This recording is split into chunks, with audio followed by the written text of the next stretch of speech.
CC1A is the default YouTube user. These are people who consume whatever the algorithm puts in front of them.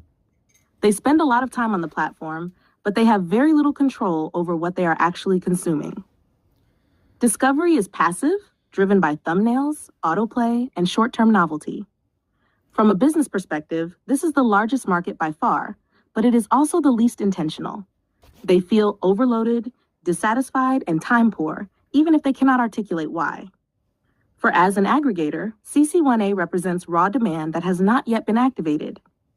The opportunity here is not selling, but awareness, showing that a better way to consume already exists.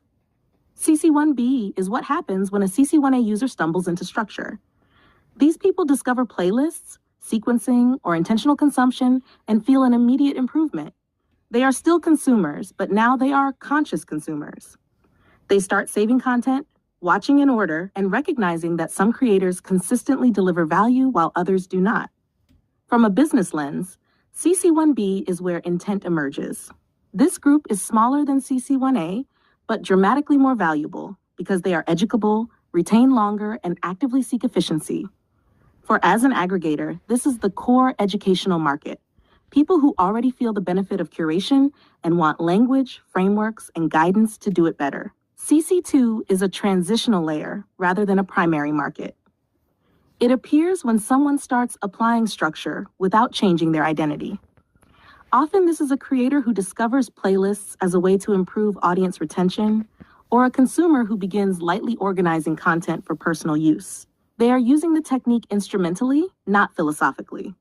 From a business standpoint, CC2 is high leverage but narrow. These users can see fast returns, especially creators, but they are not yet invested in curation as a discipline. They may convert upward, but many will simply adopt the tool and move on.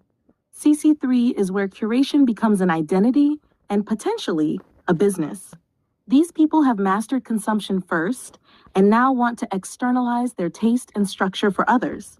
They understand how algorithms shape behavior and want to intervene intentionally. Playlists stop being a feature and become an asset. From a business perspective, CC3 is the smallest segment, but the most valuable. This is where education, frameworks, services, and products make sense.